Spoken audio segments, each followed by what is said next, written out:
Hi there, Anne Marie here, and today I am finally sharing Cute Cards Quick number 8. I'll be using the 6x6 paper pad from Echo Park called Salutations. Every backside is covered in cut apart sentiment cards with 6 different types in total. I really liked the vintage sign style of the sentiment blocks, but boy, howdy, that's a lot of sentiments. Um, there were also 3 pages in this pad that were a full page design, and that surprised me. I wasn't sure what I was going to do with those, so I set them aside. That left me with about 5 to 6 different patterns, ranging from a big, bold multi-floral to a tone-on-tone peachy scroll design. I wanted to change it up a little this round and make a gatefold card. But these aren't your typical gatefold that split right down the middle. Instead, I'm splitting it at about the 1/3 to 2/3 point so that my sentiment block will fall right in the lower right-hand sweet spot. It's going to be kind of the handle that opens the larger panel in the gatefold. Here is the template today. Actually, you're going to get 2 templates. This is template A and template B. These are to be used in conjunction with one another. This cutting plan will get you a little more than 3 cards for every 2 sheets of paper in your pad. I ended up only being able to cut 15 sheets of this 24-sheet paper pad due to that 6 pages of sentiments and 3 full-page designs.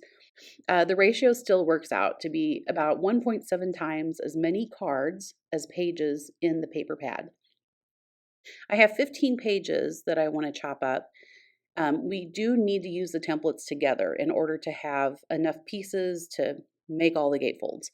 Long story short, I cut 7 sheets with template A, 8 sheets with template B.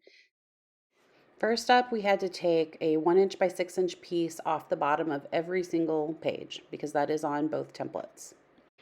Then for the 7 pieces I cut with template A, I cut that into the 3 remaining pieces of 2.25 by 5 inch, 2.25 by 5 inch, and 1.5 by 5 inch pieces.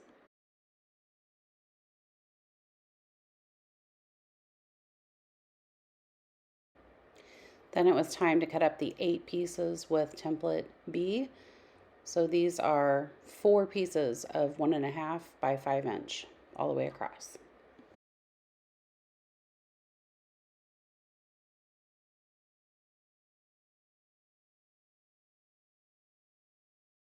Next, I cut my 8.5 by 11 piece of white cardstocks in half horizontally to make 2 8.5 by 5.5 inch pieces. And then it was time for me to score the bases.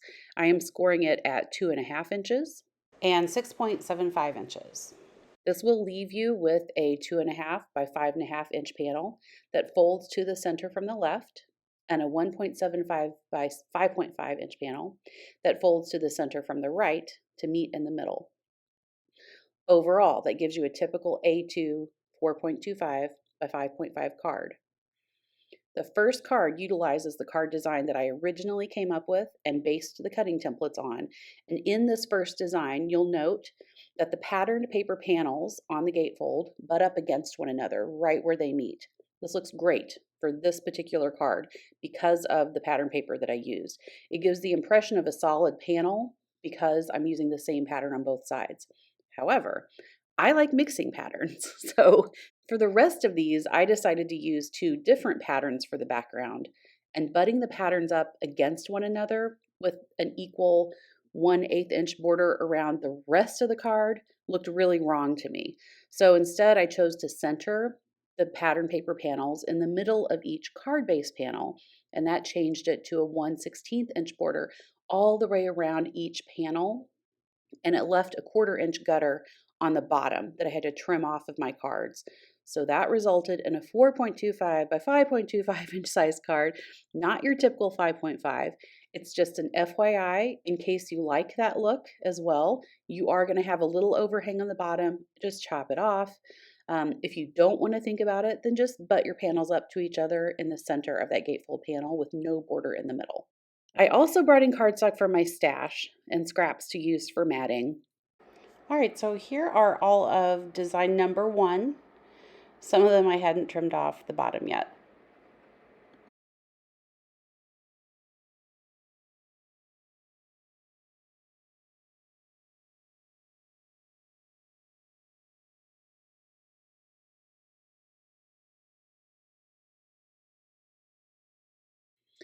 So when I had used up all of my 2¼ by 5" pieces on the gatefold cards, it was time to move on to design number 2. This design uses 3 of the 1½ by 5" strips laid out kind of like dropped matchsticks. They're going to look haphazard, but we're going to place them purposefully to fill the space. I laid down the left piece first and I angled it, generally with the top out to the left and the bottom closer to the center. I left equal borders of card front space on the bottom and left top corner of the strip. Then I placed the center strip. I generally placed this centered, sometimes absolutely straight, sometimes leaning just slightly left or right. And then finally, I placed the right hand strip, which I again pushed the top out towards the outer edge. But the placement at the bottom was the most important. I aimed to place the bottom of that strip in between the bottom of the far left and the bottom of the center strips. So that ensured an equally distributed use of vertical space while also directing the eye in and down towards the sentiment square.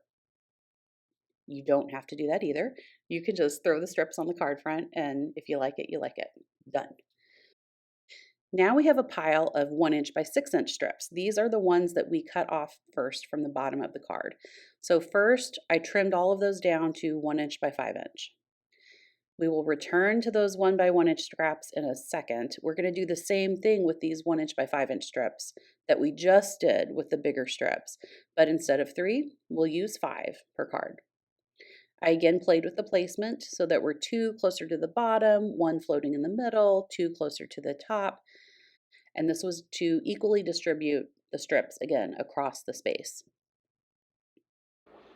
And here are all of them for design number 2.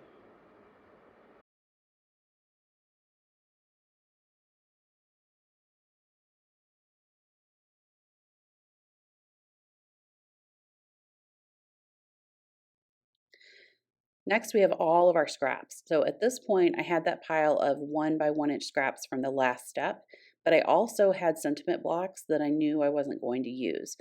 So I decided to go for a mermaid scale or cottage shingle type style for my background. I began with the largest scraps, which were roughly 1½ by 2". I rounded the bottom. Yes, I did it by hand, and yes, it's wonky. I figured cozy cottages are handmade and a little rough, so it just seemed fitting for the design. I did distress and or ink the edges of all the pieces as well.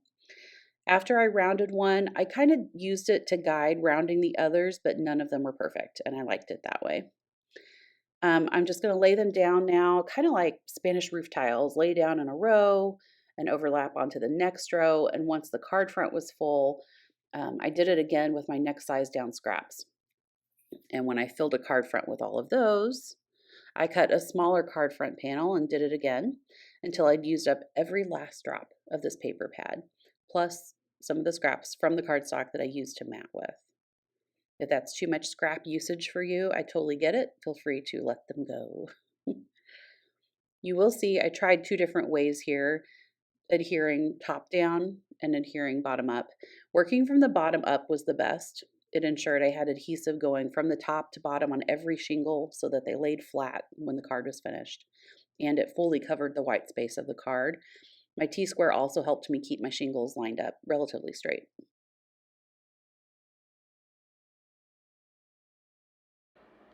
Here you can see the 3 cards that I made in design number 3 and the scraps that I had left over, which weren't very many. So for the final style of card, this is one I hope you don't have to use.